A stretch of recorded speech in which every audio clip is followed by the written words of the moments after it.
নমস্কাৰ দুপৰীয়া সংবাদৰ সৈতে ষ্টুডিঅ'ত মই প্ৰিয়ংকা ৰেজাউল কৰিম চৰকাৰৰ কংগ্ৰেছ দল ত্যাগ অসম প্ৰদেশ কংগ্ৰেছৰ সভাপতিলৈ পত্ৰ প্ৰেৰণ কৰিছে ৰেজাউলে কেইগৰাকীমান জ্যেষ্ঠ নেতাৰ শেহতীয়া ভাষ্যৰ বাবে দল ত্যাগ কৰিছে ৰেজাউলে পত্ৰত দেৱব্ৰত শইকীয়াৰ নাম উল্লেখ কৰিছে ৰেজাউলে সাংসদ প্ৰদ্যুৎ বৰদলৈৰ নামো ৰেজাউলে উল্লেখ কৰিছে এপিচিচি সভাপতি গৌৰৱ গগৈলৈ পত্ৰ প্ৰেৰণ কৰিছে ৰেজাউল কৰিমে দেৱব্ৰত শইকীয়াৰ প্ৰদ্যুৎ বৰদলৈৰ বিৰুদ্ধে ক্ষোভ প্ৰকাশ কৰিছে পত্ৰখনত মুখ্যমন্ত্ৰী এজেণ্ট বুলি দেৱব্ৰত শইকীয়াই কোৱাত দুখ প্ৰকাশ কৰিছে দেওবাৰে যোগদানৰ দিনাই শিৱসাগৰক ধুবুৰী সজোৱা কথা কৈছিল কৰিমে বিতৰ্কিত মন্তব্য কৰাৰ পিছত ক্ষোভৰ জুই জ্বলিছিল ৰাজ্যত পদত্যাগ পত্ৰ দাখিল কৰি সামাজিক মাধ্যমত বিস্ফোৰণ ৰেজাউল কৰিম চৰকাৰৰ প্ৰদ্যুৎ বৰদলৈৰ বিৰোধী দলপতি দেৱব্ৰত শইকীয়াৰ বিৰুদ্ধে অভিযোগ ৰেজাউল কৰিম চৰকাৰৰ জাতিতকৈ কেতিয়াও দল বা ব্যক্তি ডাঙৰ নহয় দেৱব্ৰত শইকীয়া বিজেপিৰ এজেণ্ট বিজেপিৰ এজেণ্টৰ সৈতে ৰাজনৈতিক যাত্ৰা সম্ভৱ নহয় বিজেপিৰ জালত ভৰি দি জাতিটোক অপমান দেৱব্ৰত শইকীয়াৰ প্ৰদ্যুৎ বৰদলৈ ছদ্মবেশী কংগ্ৰেছ নেতা বিজেপিৰ এজেণ্টে দলটোক ধ্বংস কৰি দিছে সংখ্যালঘু জাতীয় সংগঠনৰ সভাপতিক লৈ কৰিছিল লঘু মন্তব্য আমচুৰ সভাপতি ৰেজাউল কৰিম চৰকাৰক চিনি নাপাওঁ বুলি প্ৰদ্যুৎ বৰদলৈ কৰিছিল মন্তব্য প্ৰদ্যুৎ বৰদলৈ সকিয়নি ৰেজাউল কৰিম চৰকাৰৰ নিৰ্বাচনত সংখ্যালঘু লোকে চিনাকি দিব বুলি মন্তব্য কৰে ৰেজাউল কৰিমে এনেদৰে মন্তব্য কৰিছে সামাজিক মাধ্যমযোগে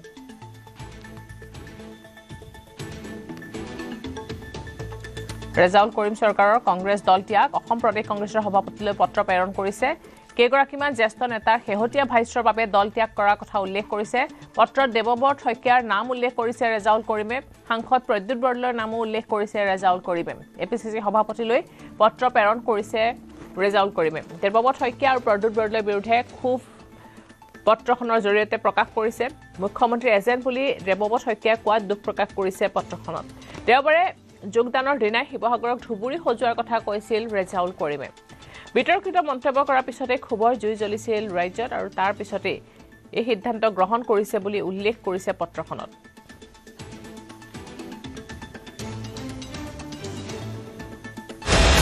শিৱসাগৰক ধুবুৰী বনাই শিৱসাগৰ বনাই বৰাকক শিৱসাগৰ বনাই তিনিচুকীয়াক ধুবুৰী বনাই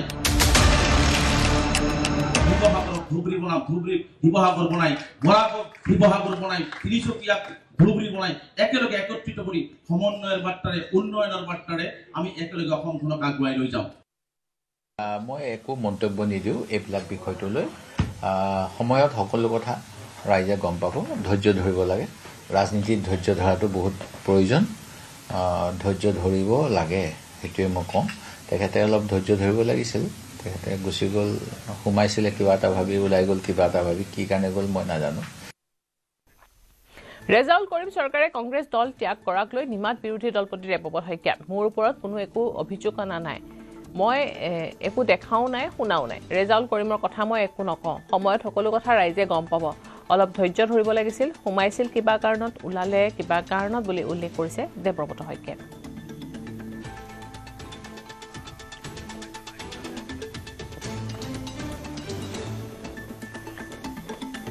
এই বিষয়ে সবিশেষ কথা পাতিবলৈ আমি সংযুক্ত হৈছোঁ নিউজ ৰুমত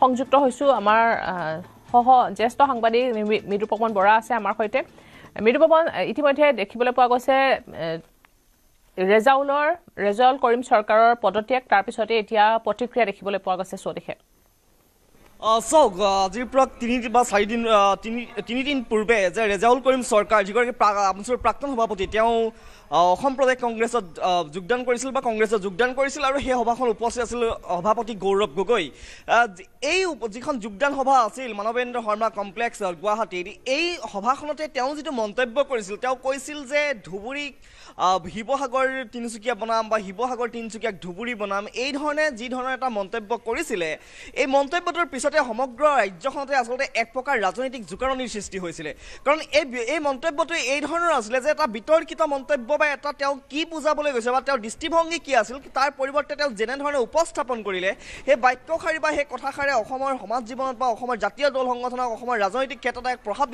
প্ৰভাৱ বিস্তাৰ কৰিলে আৰু সাংঘাতিক ধৰণে এটা প্ৰতিক্ৰিয়া সৃষ্টি হ'ল আৰু শিৱসাগৰ হওক বা উজনি অসমৰ বিভিন্ন স্থানত বিভিন্ন দল সংগঠনে আচলতে কি কৰিলে উত্তাল প্ৰতিবাদ সাব্যস্ত কৰিলে ৰেজাউল কৰিম চৰকাৰৰ বিৰুদ্ধে কেৱল ৰেজাউল কৰিম চৰকাৰেই নহয়, যিগৰাকী প্ৰদেশ কংগ্ৰেছৰ সভাপতি গৌৰৱ গগৈ, যিগৰাকী যোৰহাট লোকসভা সমষ্টিৰ এগৰাকী সাংসদ, সেই গৌৰৱ গগৈৰ যিটো ভূমিকা হ'ব লাগিছিল বা যেতিয়া ৰেজাউল কৰিমে সেই মন্তব্যটো তাত ভাষণত আগবঢ়াই আছিল, সেই সময়ত কিন্তু কংগ্ৰেছ কৰ্মীসকলে তাত থকা যিমানবিলাক জ্যেষ্ঠ কংগ্ৰেছ কৰ্মীয়ে হওক বা অন্য যিবিলাক নেতা আছিলে, তেওঁলোকে কিন্তু হাত চাপৰি বজাই তেওঁক যেন এক প্ৰকাৰ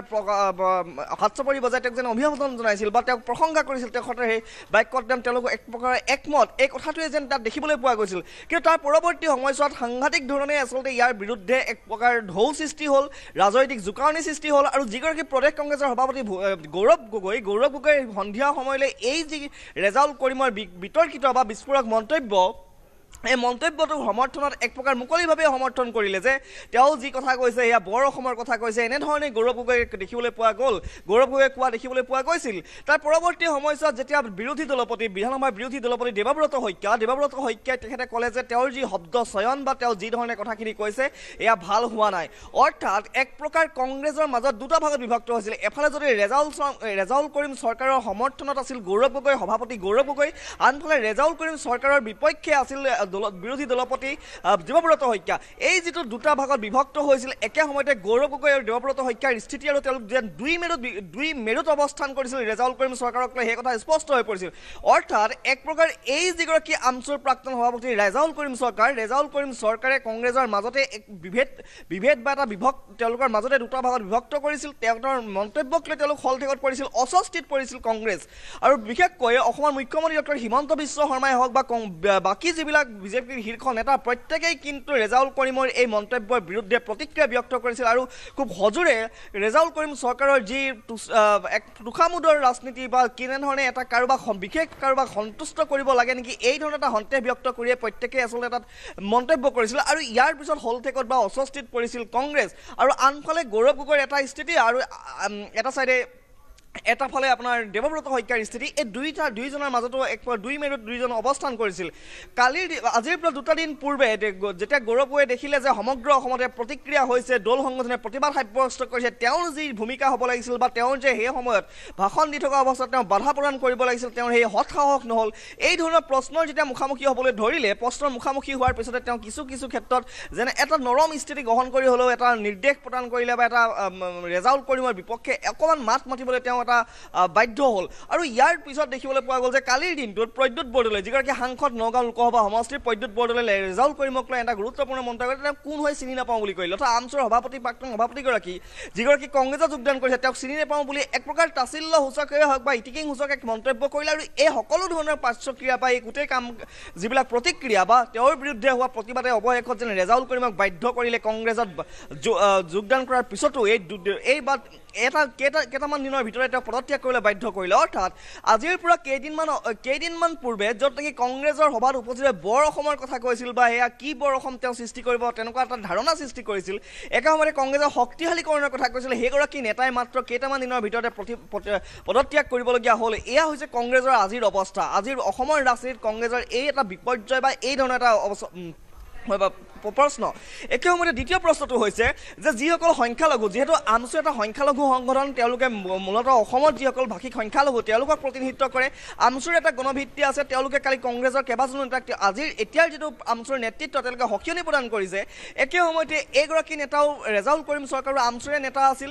এই নেতাগৰাকীও এই আমচুৰ লগত এটা গণভিত্তি আছিল বা সংখ্যালঘু ৰাইজৰ এটা গণভিত্তি আছে। তেনে অৱস্থাত যেতিয়া ৰেজাউল কৰিম চৰকাৰে এই কংগ্ৰেছ ত্যাগ কৰাৰ ফলত আচলতে কংগ্ৰেছ এতিয়া আকৌ সংখ্যালঘুৰ মাজতো এক প্ৰকাৰ বিপদত পৰিব নেকি? কাৰণ তেওঁলোকে ভাবি আহিছে বা গৌৰৱ গগৈয়ে হওক বা কংগ্ৰেছ নেতৃত্বই এটা কথা ভাবি আহিছে, তেওঁলোকে বাকী কোনোবাই ভোট দিয়ক বা নিদিয়ক, কিন্তু অসমৰ সংখ্যালঘু যিসকল ৰাইজ, মুছলমান ৰাইজ, তেওঁলোকে হয়তো তেওঁলোকক বেছিকৈ আঁকোৱালি ল'ব বা বিশেষকৈ নামনি অসমৰ বহু সমষ্টিত তেওঁলোকক সহায় কৰিব। কিন্তু ৰেজাউল কৰিমৰ হঠাৎ পদত্যাগ, ৰেজাউল কৰিমৰ বিৰুদ্ধে হোৱা যি প্ৰতিবাদ বা বিভিন্ন প্ৰতিক্ৰিয়া, ইয়াৰ ফলত এতিয়া কংগ্ৰেছ আন এটা বিপদত পৰিব নেকি? তেওঁলোকে সংখ্যালঘুক তোষামোদ কৰিবলৈ গৈ বা সংখ্যালঘুক যি ধৰণে তেওঁলোকে ভাবি আছিলে যে আমি তেওঁলোকৰ ভোট লাভ কৰিমেই, এই ভোটৰ অংকত ক'ৰবাত নহয় ক'ৰবাত পৰিব নেকি? কাৰণ ৰেজাউল কৰিমৰ এটা গণভিত্তি আছে, বিশেষকৈ আমচুৰ এটা গণভিত্তি, তাক কেতিয়াও নুই কৰিব নোৱাৰি। এতিয়া এই বিষয়সমূহে কংগ্ৰেছৰ ভিতৰ চোৱাত হয়তো আকৌ এবাৰ জোকাৰণি সৃষ্টি কৰিব। কাৰণ তেওঁলোকে কি স্থিতি ল'ব, তেওঁলোক কাৰ পক্ষত থাকিব? তেওঁলোক এতিয়া দুই নাও দুই ভৰি দিয়াৰ নিচিনা এটা অৱস্থাৰ সৃষ্টি হৈছে। আৰু ইয়াৰ ফলত কংগ্ৰেছ আচলতে আটাইতকৈ বিপাঙত পৰিছে তেওঁলোকে কি ধৰণৰ স্থিতি ল'ব কি ৰাজনৈতিক সমীকৰণ কৰিব তেওঁলোকৰ বিৰুদ্ধে ইতিমধ্যে উজনি অসমত সাংঘাতিক ধৰণে প্ৰতিবাদ সাব্যস্ত কৰিছে একে সময়তে তেওঁলোকৰ বিৰুদ্ধে আপোনাৰ এতিয়া সংখ্যালঘু প্ৰধান অঞ্চলটো এই ধৰণৰ এটা প্ৰতিবাদ বা এই ধৰণৰ বিৰুদ্ধাচৰণ কৰিব দেখিবলৈ পোৱা গৈছে এই যিবিলাক মন্তব্য এই ধৰণৰ পাৰ্শ্বক্ৰিয়াই ক'ৰবাত নহয় ক'ৰবাত ৰাজনৈতিকভাৱে বা বিশেষকৈ নিৰ্বাচন সমাগত এই নিৰ্বাচনৰ প্ৰভাৱ বিস্তাৰ কৰিব নেকি বা কংগ্ৰেছৰ হলঠিকত পৰিব নেকি হলঠিকত পেলাব নেকি এই গোটেইকেইটা কথাই আচলতে এতিয়া বিপাঙত পেলাইছে আৰু গৌৰৱ গগৈৰ নেতৃত্ব বা গৌৰৱ গগৈ যি ধৰণে মন্তব্যবোৰ কৰি আহিছে তেওঁৰ কি স্থিতি হ'ব গুৰুত্বপূৰ্ণ হ'ব আনহাতে তৃতীয় কথাটো হৈছে যিটো এজেণ্ট মুখ্যমন্ত্ৰীয়ে বাৰম্বাৰ কৈছে যে কংগ্ৰেছত মোৰ এজেণ্ট থাকে তেওঁ স্পষ্টভাৱে কৈ আহিছে মৃদু পৱন আপোনাৰ ওচৰলৈ আহিম নিশ্চয়কৈ আপুনি যিদৰে উল্লেখ কৰিছে যে সমাগত নিৰ্বাচন গতিকে নিৰ্বাচনত কিবা প্ৰভাৱ পৰিব পাৰে নেকি আমি এই মুহূৰ্তত সংযুক্ত হৈছোঁ আমাৰ তেজপুৰৰ সাংবাদিক হেমন্ত নাথৰ সৈতে হেমন্ত আপোনাৰ ওচৰলৈ আহিছোঁ দেখিবলৈ পোৱা গৈছে ৰেজাউল কৰিম চৰকাৰৰ পদত্যাগৰ পিছত এতিয়া চৰ্চিত হৈ পৰিছে এই পদত্যাগ সন্দৰ্ভত ইতিমধ্যে উল্লেখ কৰা হৈছে যে নিৰ্বাচনত চাই ল'ম এনেধৰণৰ তেওঁ উল্লেখ কৰা হৈছে গতিকে কিবা প্ৰভাৱ পৰিব পাৰে নেকি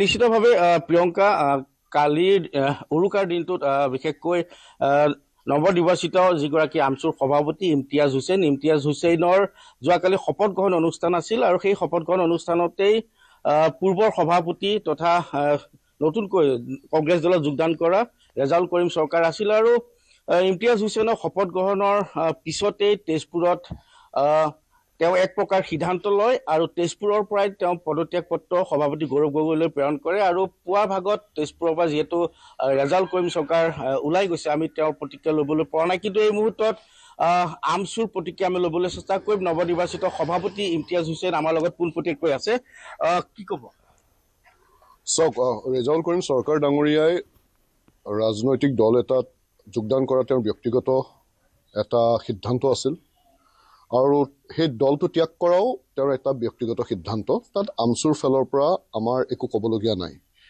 কিন্তু লগতে এটা কথা কওক তেওঁ এটা সত্তাৰ পৰা গৈ ৰাজনীতি পথাৰত নামিছিল বিজেপি চৰকাৰ বা মুখ্যমন্ত্ৰীয়ে তেওঁৰ বিৰুদ্ধে মন্তব্য কৰাটো স্বাভাৱিক সংখ্যালঘুৰ বিৰুদ্ধে অসমৰ মুখ্যমন্ত্ৰীয়ে মন্তব্য কৰাটো আমি অস্বাভাৱিক বুলি নাভাবোঁ আৰু সেই মন্তব্যৰ ওপৰত ৰিয়েকশ্যন দিয়াটো তেওঁৰ পালি নেতাবোৰে যে ৰিয়েকশ্যন দিব সেইখিনি কথাও আমি জানো কিন্তু যি হিচাপে সংখ্যালঘু সত্তাটোক বা ৰেজাউল কৰিম চৰকাৰৰ ব্যক্তিত্বটোক কংগ্ৰেছ দলে ধৰি ৰাখিবলৈ লাগিছিল বা তেওঁলোকৰ ফালৰ পৰা যিখিনি ছাপোৰ্ট পাব লাগিছিল সেইখিনি ছাপোৰ্ট নোপোৱাত এইটো দুৰ্ভাগ্যজনক কথা আৰু আমচুৰ ফালৰ পৰা আমি সেই ক্ষেত্ৰত অলপ দুখ প্ৰকাশ কৰিছোঁ কিন্তু এইখিনিতে দেখা গৈছে যিহেতু দেৱব্ৰত শইকীয়া বা প্ৰদ্যুৎ বৰদলৈৰ কথা তেওঁ উল্লেখ কৰিছে পদত্যাগ পত্ৰত আৰু আগন্তুক বিধানসভা নিৰ্বাচনত এই কথাবোৰেই সংখ্যালঘু অধ্যুষিত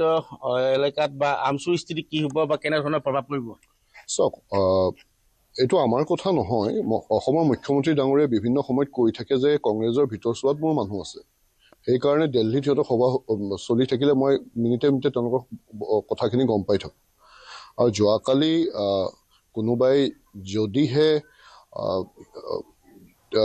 ৰেজাউল কৰিম চৰকাৰক চিনি নাপাওঁ বুলি কৈছে সেইটো দুৰ্ভাগ্যজনক কথা এজন সংখ্যালঘু নেতাক আমচুৰ সদ্য বিদায়ী এজন সভাপতিক চিনি নাপাওঁ বুলি যদি কয় তেতিয়া এইটো দুৰ্ভাগ্যজনক কথা আৰু কোনোবাই যদি তেওঁক বিজেপিৰ এজেণ্ট বুলি ক'বলৈ বিচাৰিছে সেইটো এক দুৰ্ভাগ্যজনক কথা কাৰণ তেওঁলোকে নিজৰ দলৰ মাজত কোন বিজেপি এজেণ্ট সেইখিনি প্ৰথম বিচাৰি ওলোৱাটো তেওঁলোকৰ দায়িত্ব আছিল আৰু ইতিমধ্যে ৰেজাউল কৰিম চৰকাৰ ডাঙৰীয়াই তেওঁৰ পদত্যাগ পত্ৰত স্পষ্ট কৰি কৈছে যে তেওঁ যিখিনি ভিতৰচোৱাত সোমাই কাৰণে গম পাইছে যে এওঁলোক দুজনহে আচলতে বিজেপি তথা মুখ্যমন্ত্ৰীৰ এজেণ্ট হয় সেইখিনি কথা আমি পদত্যাগ পত্ৰ পঢ়িহে গম পাইছোঁ যিহেতু কালিৰ দিনটোত আপোনাৰ শপত গ্ৰহণ অনুষ্ঠানত আছিল ৰেজাউল কৰিম চৰকাৰ ৰাতি আপোনালোক আমচুৰ নেতৃত্বৰে আলোচনাটো মিলিত হৈছিল গতিকে এই সিদ্ধান্ত সন্দৰ্ভত যিহেতু আপোনালোকে আলোচনা কৰিছিল কেনেধৰণৰ ৰাজনৈতিক আলোচনা আমাৰ একো নাছিল আমাৰ আলোচনা সম্পূৰ্ণ আমচুৰ বিষয়ে আছিল আমচুৰ ভৱিষ্যতৰ আমাৰ যাত্ৰা কি হিচাপে হ'ব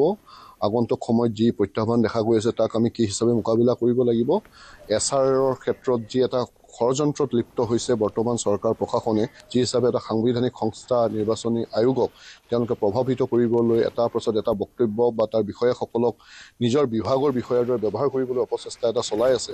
আৰু 22 তাৰিখৰ পাছত হয়তো তেওঁলোকে যি নিৰ্দেশনা প্ৰেৰণ কৰা বুলি ইতিমধ্যে অভিযোগ উত্থাপন হৈছে তেওঁলোকৰ দলৰ সভাপতিয়ে, যে 10,000কৈ ভোটাৰৰ নাম ইতিমধ্যে কৰ্তন কৰিবলৈ এটা নিৰ্দেশনা প্ৰেৰণ কৰিছে বুথ লেভেলৰ একেবাৰে বিষয়াৰ লোকে।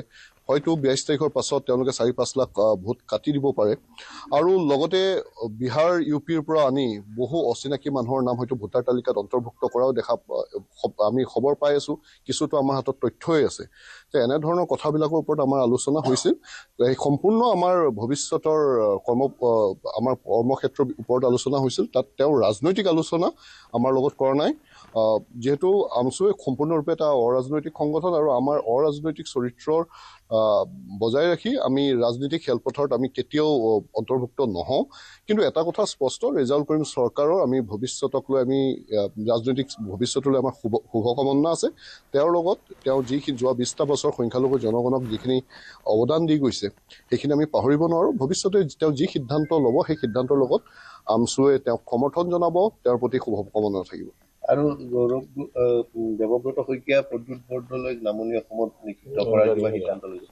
আমাৰ ফালৰ পৰা একো সিদ্ধান্ত নোহোৱাকৈ মই বক্তব্য প্ৰদান কৰাটোত অসুবিধা হ'ব। যোৱাকালি শপত লৈছোঁ, আমি এতিয়ালৈকে তেনেধৰণৰ স্থিতি লোৱা নাই। কিন্তু এটা কথা স্পষ্টকৈ কৈ দিব বিচাৰোঁ বিভিন্ন দল সংগঠনক, যে সংখ্যালঘু জনগণক আপোনালোকে এলাগী কৰি কাৰণে অসমত ৰাজনীতি কৰিলে আপোনালোকে চাগে আপোনালোক পূৰ্ণাংগ এক ৰাজনৈতিক দল নহ'বই।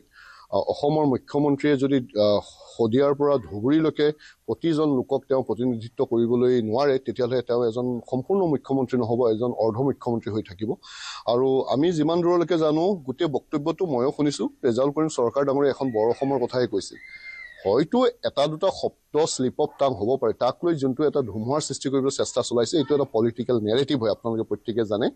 আজি নিশ্চিতভাৱে প্ৰশ্ন উত্থাপন হ'ব, ধুবুৰীও কিন্তু অসমী আইৰে এখন অংগ জিলা হয়। আজি আমি চাউলুং চুকাফাৰ আদৰ্শৰে যোনে আমি অনুপ্ৰেৰিত হওঁ, তেওঁলোকে ধুবুৰীৰ পৰা শদিয়াৰলৈ এখন বৰ অসম গঢ়াৰ কথা চিন্তা কৰে। কিন্তু আজি কিছু পানী নেতা আছে, তেওঁলোক চাউলুং চুকাফাৰ আদৰ্শৰে অনুপ্ৰেৰিত নহয়, তেওঁলোক হিমন্ত বিশ্ব শৰ্মা আৰু RSSৰ আদৰ্শৰে অনুপ্ৰেৰিত। আৰু তেওঁলোকে অসমখন ভাগ ভাগ কৰি, জাতিটো ভাগ ভাগ কৰি থকাটো অসমত বিচাৰে। সেয়েহে অসমৰ প্ৰতিজন লোক যোনে গণতন্ত্ৰক বিশ্বাস কৰে, যোনে চাউলুং চুকাফাৰ সেই বৰ অসমক বিশ্বাস কৰে, তেওঁলোকে এই হিমন্ত বিশ্ব শৰ্মা ডাঙৰীয়া, RSSৰ BJPৰ যোনটো কুচক্ৰান্ত অসমখন ভাগ ভাগ কৰা, তাৰ বিৰুদ্ধে থিয় হ'বলৈ লাগে। আৰু আমছুৱে সেই ক্ষেত্ৰত থিয় হ'ব। এইখিনি আমাৰ ক'ব লগা। হয়, ইতিমধ্যে প্ৰিয়ংকা যিহেতু স্থিতি স্পষ্ট কৰিছে আৰু মই পুনৰ সেইকাৰণে প্ৰস্তাৱ লোৱা কোনো প্ৰশ্ন নাহে। হয়, আমি অহা 18 তাৰিখে এখন বৰ্ধিত কাৰ্যনিৰ্বাহকৰ কথা চিন্তা কৰিছোঁ গুৱাহাটীত, আৰু তাত আমাৰ আগন্তুক যি কৰ্মসূচী হ'ব তাৰ ওপৰত আমি প্ৰস্তাৱ গ্ৰহণ কৰিম। হয়, নিশ্চিতভাৱে ইতিমধ্যে আমছুৰ নৱনিৰ্বাচিত সভাপতি ইমতিয়াজ হুছেইনে নিজৰ স্থিতি স্পষ্ট কৰিছে। আৰু প্ৰিয়ংকা, হয়, ধন্যবাদ জনাইছোঁ হেমন্ত আপোনাক।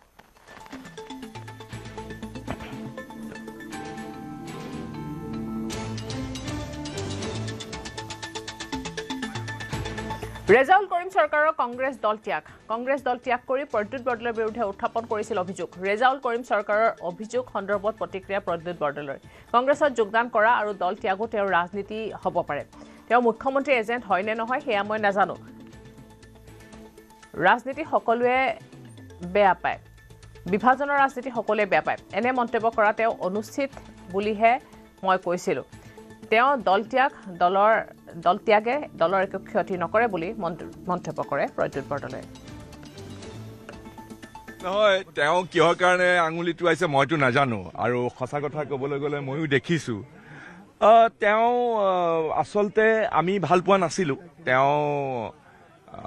মই এইটো কথাই কৈছিলোঁ, তেওঁক কোৱা নাই, মোৰ দলীয় সভাপতিক কৈছিলোঁ যে আমি সকলোৱে সমাজত যিসকলে দায়িত্ব পায় বা দায়িত্ব লয়, দায়িত্ববাহী লোকে, আমাৰ দলৰে হওক, বাহিৰৰে হওক, সমাজৰে হওক, সকলোৱে এনেকুৱা কথা ক'ব নালাগে যিবিলাক কথাই আমাৰ সমাজত বিভাজন আনে, আমাৰ সমাজত অশান্তি আনে। কাৰণ কিছুমান স্পৰ্শকাতৰ সংবেদনশীল কথা আমি জুখি মাখি ক'ব লাগে যিসকলে দায়িত্বত থাকে। সেইকাৰণে সেই কথাহে সকীয়াই দিছিলোঁ। গতিকে কাৰণ তেওঁ কংগ্ৰেছত যোগদান কৰি মই এইষাৰ কথা কোৱাৰ কাৰণেই যদি তেওঁ ক্ষুণ্ণ হৈ পেলাই তেওঁ যদি কংগ্ৰেছৰ পৰা পদত্যাগ কৰিছে, মই ভাবোঁ এইটো দুৰ্ভাগ্যজনক। কিন্তু এইটো তেওঁৰ কথা, তেওঁ হয়তো ইয়াতো ৰাজনীতি কৰিছে, মই নাজানো সেইটো কথা।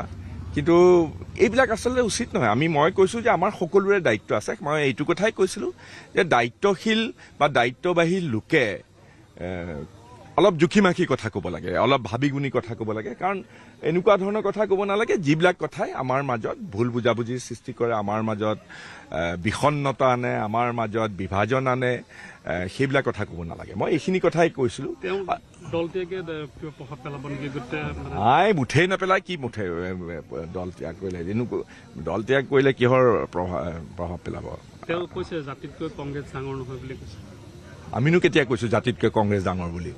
কংগ্ৰেছে জাতিটোক শক্তিশালী কৰিবৰ কাৰণে সেই তেতিয়াৰ পৰা তেওঁ চাগে পাহৰি যায়, অসমৰ ইতিহাস নাজানে। ভোজন প্ৰিয় আৰু আপুনি এনেকুৱা হাজাৰজন ৰেজাউল কৰিম পাব যোনে গৌৰৱ গগৈৰ দিনে নিশাই ওচৰে পাজৰে থাকে। প্ৰকৃত অসমীয়া, প্ৰকৃত হিন্দু, প্ৰকৃত অসমত থকা খিলঞ্জীয়া মুছলমান গৌৰৱ গগৈৰ লগত নাই। বিধায়কবিলাককো চাওক, বাকী ব্যক্তিসকলকো চাওক। মই ইয়াতকৈ ডাঙৰ একো নকওঁ।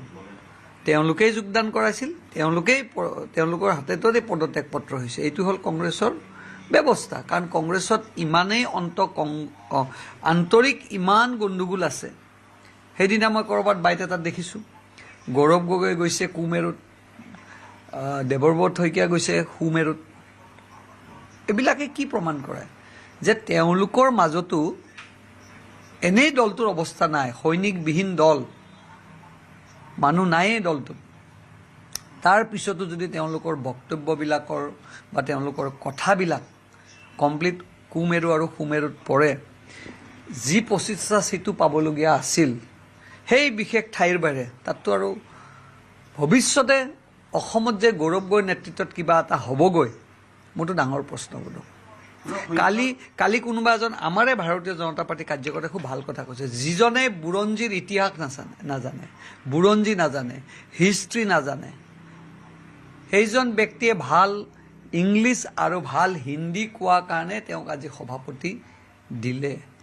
আৰু সেইটো দলত মই আছিলোঁ। মই প্ৰায় 25টা বছৰ সেই দলটোত ওতঃপ্ৰোতভাৱে জড়িত আছিলোঁ। এতিয়া গৌৰৱ গগৈক সভাপতি দিয়াৰ কাৰণে তেখেতৰ পিতৃতুল্য বহুত ব্যক্তিয়ে কেনেকৈ তেওঁ গৌৰৱ গগৈৰ ওচৰলৈ যাব? কাৰণ গৌৰৱ গগৈ সেই ব্যক্তিসকলৰ আচলতে নাতি। আমিয়ে গৌৰৱ গগৈক 2014লৈ জানা নাছিলোঁ। আৰু মই বিধায়ক দেৰিকৈ হৈছোঁ। মই গৌৰৱ গগৈক 2014,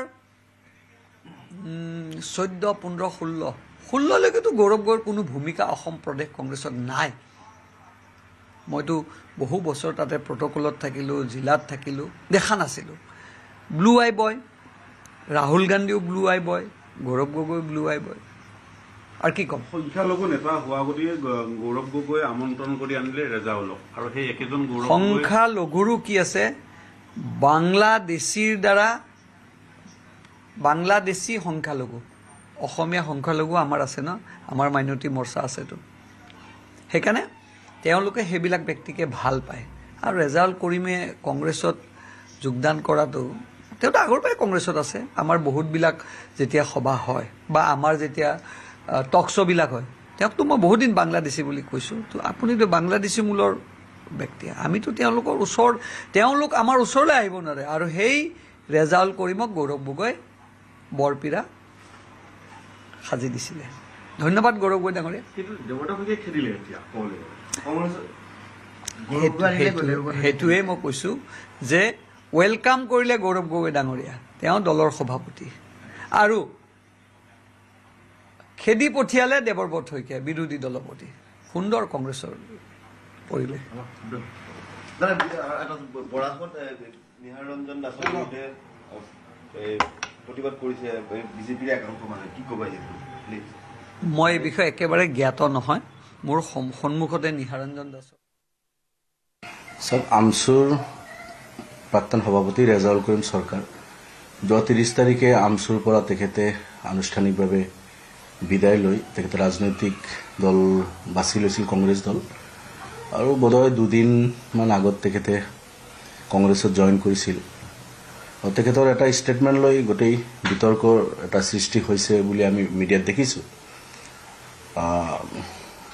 আৰু কংগ্ৰেছৰ জ্যেষ্ঠ নেতাসকলে ৰেজাউল কৰিমৰ ওপৰত দুদিনতে যেনেকুৱা ধৰণৰ আক্ৰমণ কৰিছে, গতিকে আমি ভাবিছিলোঁ যে হয়তো কম সময়ৰ ভিতৰত ৰেজাউল কৰিম চৰকাৰে পদত্যাগ কৰিব, এনেকুৱা এটা আমাৰ ধাৰণা হৈছিল।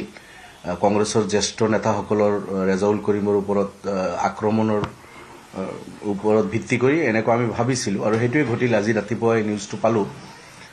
এতিয়া ৰেজাউল কৰিম চৰকাৰৰ বক্তব্যৰ ওপৰত কোনোবা সংগঠনে বা শিৱসাগৰবাসীয়ে বা আৰু কোনোবাই কিবা কৈছে ক'ব পাৰে, এইটো স্বাভাৱিক কথা। আৰু ৰেজাউল কৰিম চৰকাৰে সেইখিনি তেখেতে ক্ষমাও খুজিছে, আৰু তেখেতৰ কি ক'ব বিচাৰিছিল এই কথাখিনি তেখেতে এক্সপ্ৰেছ কৰিছে।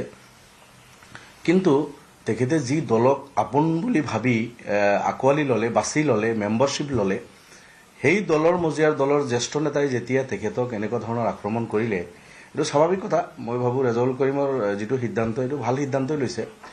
কাৰণ যি দলত গৈ সংখ্যালঘু জনগণৰ সমস্যাৰ কথা আপুনি উত্থাপন কৰিব নোৱাৰিব, যি দলত গৈ সংখ্যালঘু জনগণৰ হকে আপুনি কাম কৰিব নোৱাৰিব, তেনেকুৱা এটা দলত সংখ্যালঘু ছাত্ৰ ইউনিয়নৰ এজন স্বাভিমানী নেতা কেনেকৈ থাকিব? কোনো মানে সাধাৰণ চেঞ্চ থকা এজন মানুহে তেনেকুৱা দলততো কেনেকৈ গৈ যাব? তো এই কথাটো এতিয়া স্পষ্ট হ'ল গোটেই অসমবাসীৰ। এইটো আমিও ভবা নাছিলোঁ যে কংগ্ৰেছ ভিতৰি যে কংগ্ৰেছ ইমান মানে সাম্প্ৰদায়িকতাৰ ফালে গৈছে। সাম্প্ৰদায়িক দল বুলি মই নকওঁ কংগ্ৰেছক, এতিয়াও মই নকওঁ, কিন্তু ভিতৰি কংগ্ৰেছৰ কিছুমান নেতাই যে ইমান সাম্প্ৰদায়িকতা তেখেতসকলে নিজৰ ভিতৰত পুহি ৰাখিছে, এটা জনগোষ্ঠীক মানে সমস্যা লৈ কনচাৰ্ণ নোহোৱা, এইটোৱেই আৰু ভিতৰি ওপৰত কংগ্ৰেছ ছেকুলাৰ দে, এইটো ময়ো কওঁ।